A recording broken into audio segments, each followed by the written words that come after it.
From Nebraska's trusted news source, this is Channel 8 News at 5. Coming up tonight, good news for millions of Americans. The largest Social Security benefit boost in 40 years is on the way. Plus, reuniting students with their families during an emergency. LPS and local law enforcement trained for that today, and we got to see them in action. But first tonight, a stabbing in Waverly involving 2 teenagers. Good evening, everyone, and thank you for joining us. The Lancaster County Sheriff's Office says a 15-year-old boy was stabbed multiple times. Channel 8's Veronica Barreto joins us now live from the scene with what we know. Veronica?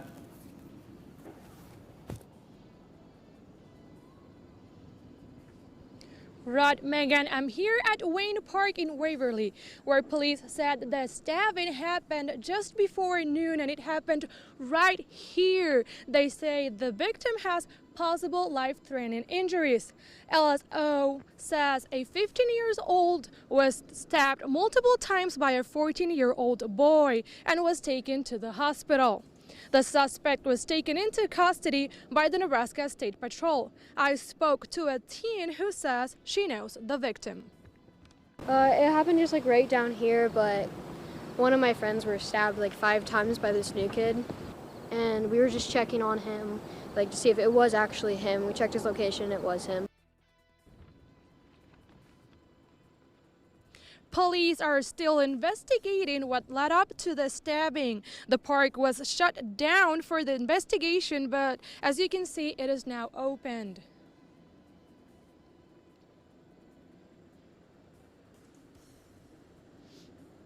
The Lancaster Sheriff's Office says they will have more information tomorrow morning. This is a developing story, and we will have more later tonight. Reporting live in Waverly, Veronica Barreto, Channel 8 News. All right, thank you so much, Veronica. I know you'll keep us updated on any new developments. Other news now, a Lincoln woman is behind bars for stabbing a teenage girl last week. 30-year-old Kristen Elmers is facing assault charges and use of a weapon to commit a felony. Police say it happened at a bus stop near 11th and N Streets. They say Elmers shouted a racial slur toward 2 men and then stabbed the 16-year-old who intervened and confronted her. In other news now, you might remember Nebraska received federal funds back in 2019 through the CARES Act. Turns out, though, some of that money wasn't used. We're talking millions of dollars, and the state wants to get your feedback on what to do with that money. Channel 8's Ariana Martinez joins us now with more on that. Ariana? As we know, most of the state has ended emergency rental and utility assistance. There is over $5 million left that wasn't used for emergency assistance. It turns out that money is use it or lose it. Originally, there was $6.4 million allocated for emergency payments such as rental and utility assistance. Turns out not all of it was used. Because of the lack of participation in mortgage assistance and utilities assistance for low-income households. Now there is still more than $5 million that wasn't used, and some say many continue to struggle with rent to this day. We see the ripple effects, long-term impacts from people who might have been unemployed for a period of time back in 2020, 2021. They fall behind. Every day is trying to keep up when you're living paycheck to paycheck. We saw in the pandemic a lot of people owing money just because of the late fees and other administrative fees just from falling behind. Legal Aid of Nebraska is simply asking to be able to receive some of the reallocated funds to be able to help those who were in court because of an eviction. Today there are still evictions happening, more than we'd want to see in Nebraska, and we're expecting to see more and more evictions now that the rental assistance has stopped for the majority of the state. The Department of Economic Development also wants reallocated funds to help pay for projects already in the works, as costs have gone up. We're allowing those local governments and those other entities, nonprofits through them, to come back to the state if their costs have increased and amend their agreements to actually put additional funds to complete the projects. The state has until next June to decide what to do with the $5 million, or it gets sent back to Washington. The Department of Economic Development wants to hear from you and get your opinion on how funds should be reallocated. The Fed said you get 3 years to put out 80%, and since 5.6 is a lot of money, in terms of meeting that rate. We had to make an adjustment now. Now, you are able to make public comment until October 20th.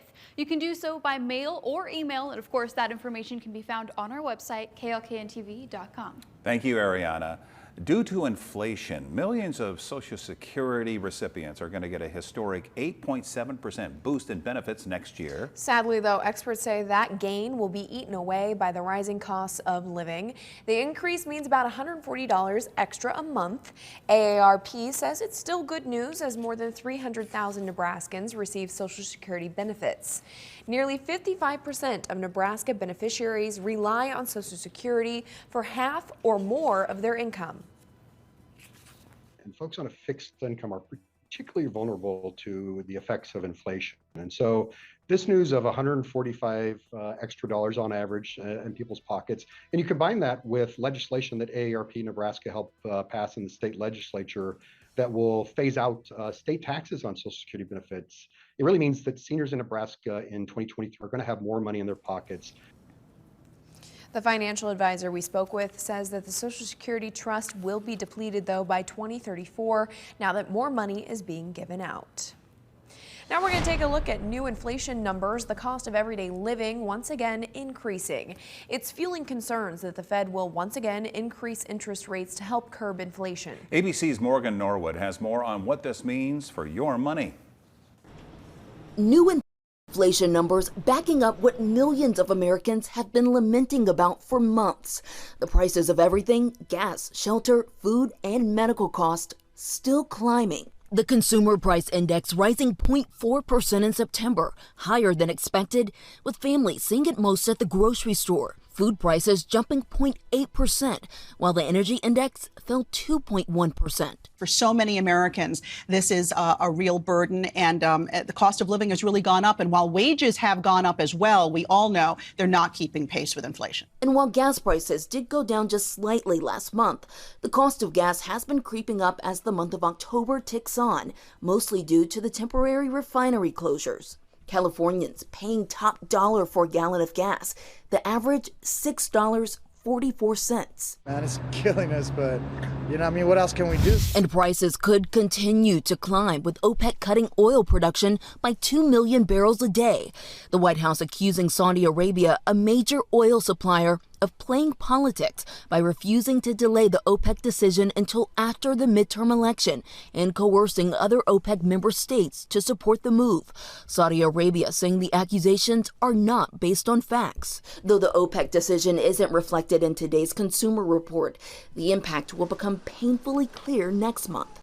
For now, President Biden says the reality of the report shows that there's more work to do, and the Fed set to take up that task of tamping down inflation. Fed Chair Jerome Powell said we're going to raise interest rates and keep them high until we see real evidence that inflation is coming down. And this report today certainly doesn't show us that. I'm Morgan Norwood, ABC News, Los Angeles. Time now for a check of your weather. Well, Rusty, I hope folks didn't blow away today because it's pretty gusty outside.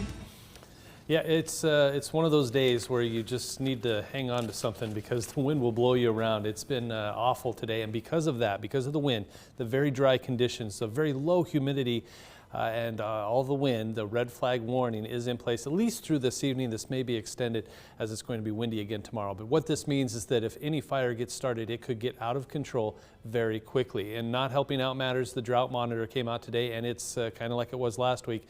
But just about everybody is at least severe, if not extreme to exceptional for the drought. So it's just been a very dry summer, and there's nothing out there right now, mostly clear skies. We're looking outside right now at Schoen's Roofing in Beatrice, South 6th Street and Perkins. Lots of sunshine and temperatures in the 60s, 63 in Lincoln, 59 in Nebraska City, 58 in Omaha. Everybody else, though, mainly in the 60s. It is still windy, though, out of the north and west, sustained at 20 to 30 to almost 40 miles per hour. Speaking of 40 miles per hour, that's your wind gust for just about everybody. 47 miles per hour in Grand Island. 38 in the capital city. The wind gusts will die off a little bit as we head through tonight, and they'll pick back up tomorrow, but a little bit of a reprieve. Should be below 20 miles per hour for wind gusts as we head through the overnight into early tomorrow morning. So another mild day, another windy day tomorrow. The wind will start to subside a little bit as we head into the weekend. More on that in a couple of minutes. Sounds good. Thank you, Rusty. Governor Ricketts will be signing a Nebraska Missing Persons Day proclamation on Monday. That's right. It was brought on by the Gina for Missing Persons Foundation. The nonprofit was started more than 20 years ago after Gina Boss disappeared in downtown Lincoln on October 17, 2000. Gina was 40 years old when she went missing. I'm an uncle to her kids. She was missed greatly by them. You know, she disappeared from Dugan's Pub downtown, which is no longer around, but it was right there on the corner of 11th and K. And so I don't know about the rest of the family, but for me, every time I drive down K Street and go by there, I think about that. Lehman hopes the Missing Persons Day will bring closure to those who have not been able to find their missing family or friend. We're going to have much more on this story coming up tonight on the news at 6 o'clock. A large-scale reunification drill happened today at Southwest High School here in Lincoln. The goal of the drill was to practice reconnecting students with their parents if something happened there at the school. Channel 8's Anthony D'Agostino was there for the drill and shows us what it was like. Hi.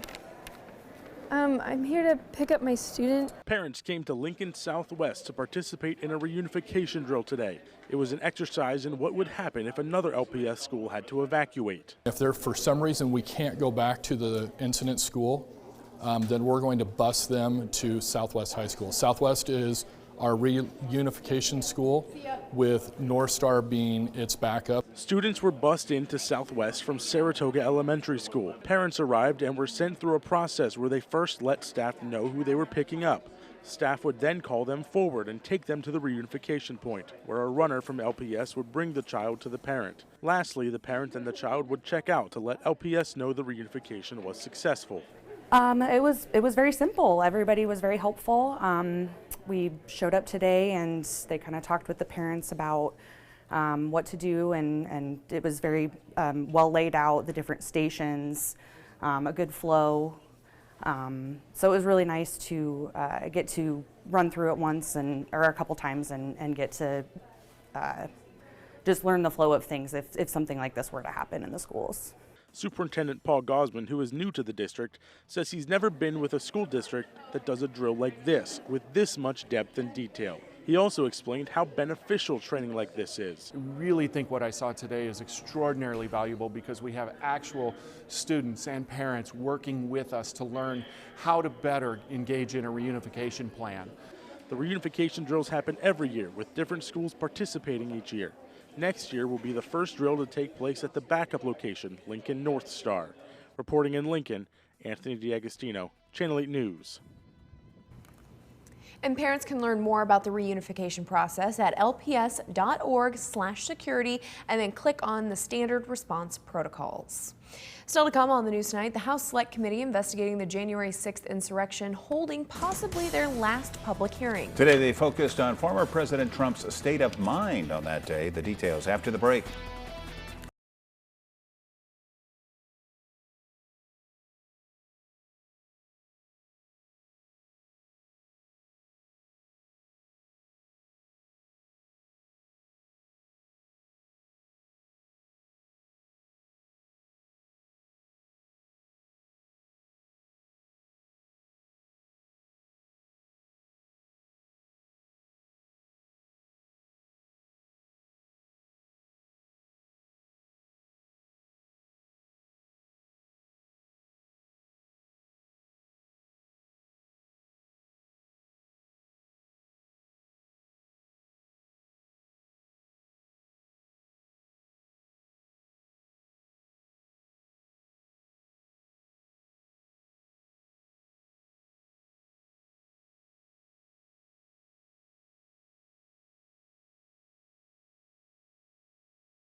The committee investigating the January 6th insurrection convened its 9th and likely final public hearing today.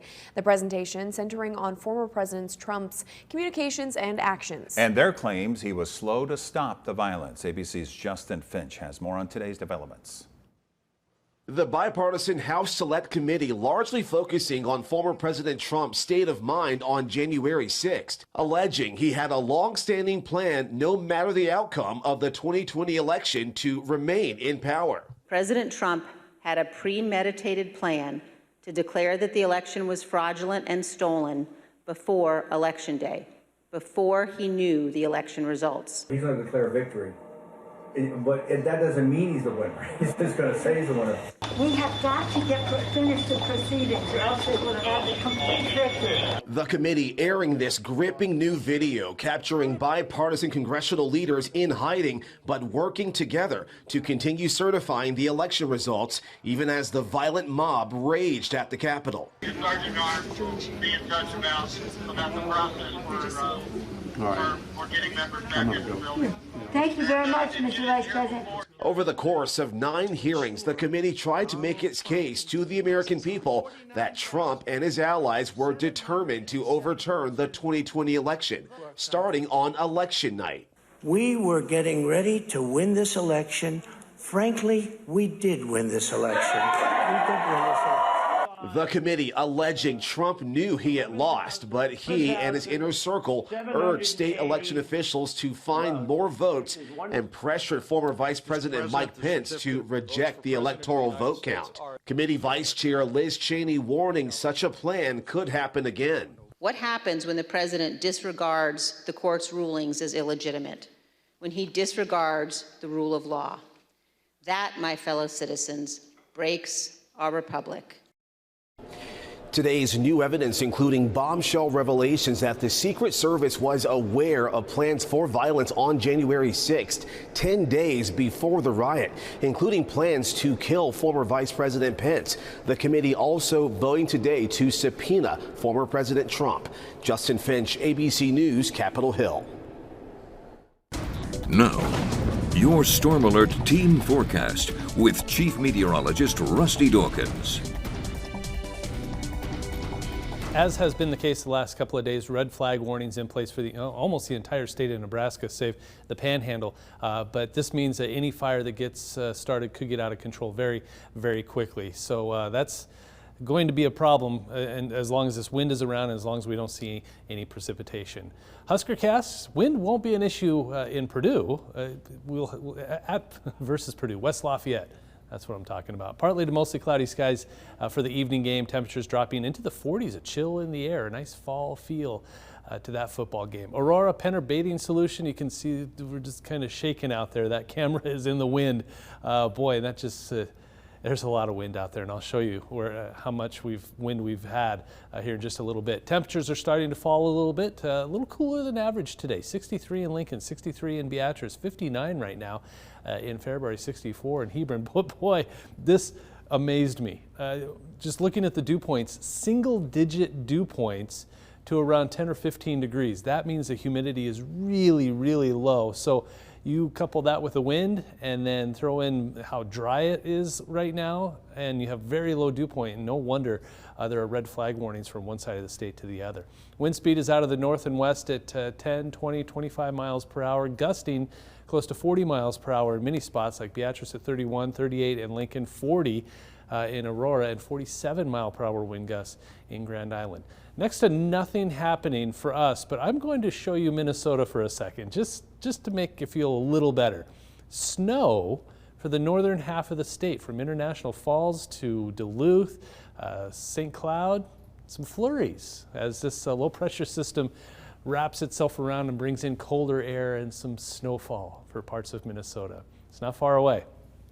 Not anytime around here soon, though. Stormcast has a very quiet setup, at least through tonight. Now, tomorrow, the wind comes back as the sun comes up, and then that system off to the north for Minnesota is going to drag down a little bit of light precipitation. We might see a sprinkle or two here by 3, 4 o'clock in the afternoon. The wind still around until about 6, 7 o'clock at night, and then that should die off as soon as the sun goes down, and we'll be left with partly cloudy skies, mostly clear to partly cloudy skies by Friday night. Temperatures tonight in the upper 30s to around 40 degrees. I'll go with 40. We might drop a couple of more degrees at the airport, but I think within the city limits of Lincoln, probably around 40 degrees. Mostly clear skies.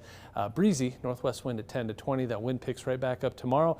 Out of the northwest, 15 to 30 miles per hour, gusting to around 40. High temperatures in the upper 60s, lower 70s. An afternoon sprinkle possible, otherwise partly cloudy, windy, warmer than it was today, I think around 70 degrees. The wind gusts should top out around that 40 to 45 degree level from 11 a.m. to around 4 p.m. and then it starts to drop off as soon as we get closer to sunset. Here's your 7-day and 10-day forecast. That small chance of light rain on Friday. 73 on Saturday, so if you're going to be out and about to watch the game somewhere, should be a decent day, just a little breezy.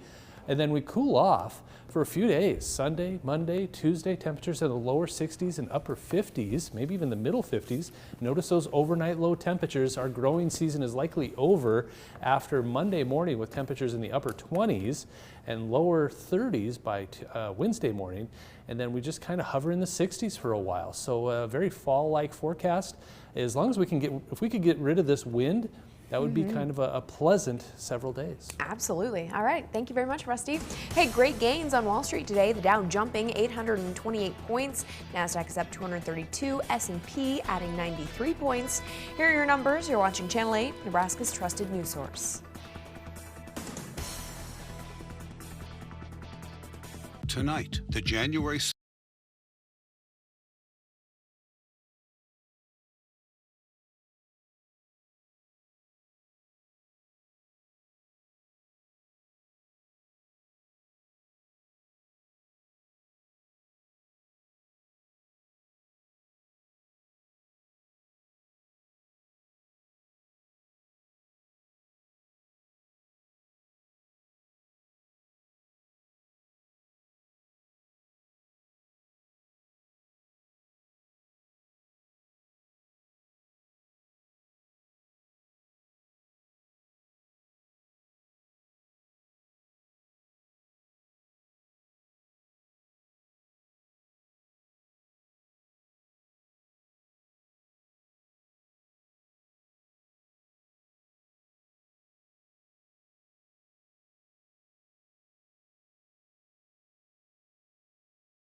See, final check of the weather as far as the winds. Have to put up with them for just a little bit longer, right? Yeah, if you got a kite, it might be a good. Well, I don't know. I mean, that's a lot of wind. You might lose your kite. You might get a free ride into space if you fly a kite today. It's just going to be windy. It'll start to diminish tonight, picks right back up tomorrow. Then it's just a little breezy on Saturday, and then cool and quieter on Sunday. But temperatures mild, lower 70s Friday and Saturday, and then into the lower 60s for Sunday. That's a fall-like forecast if I've ever seen one. Absolutely. When I was younger, I tried to fly with the umbrella like Mary Poppins. Oh. So you didn't get too far, did you? Nope, I did not. Thank you all for joining us. See you at 6. With the Channel 8 News mobile app, you'll be the first to know. Get alerts about breaking news and weather, all in the palm of your hand. DQ chicken strip basket? I want in on that. House-made Hidden Valley Ranch, fries, Texas toast, and DQ chicken strips. Let's get delivery at DQ.com. Closed captioning on Channel 8 Eyewitness News is brought to you by Christensen Hearing Analytics. Farabee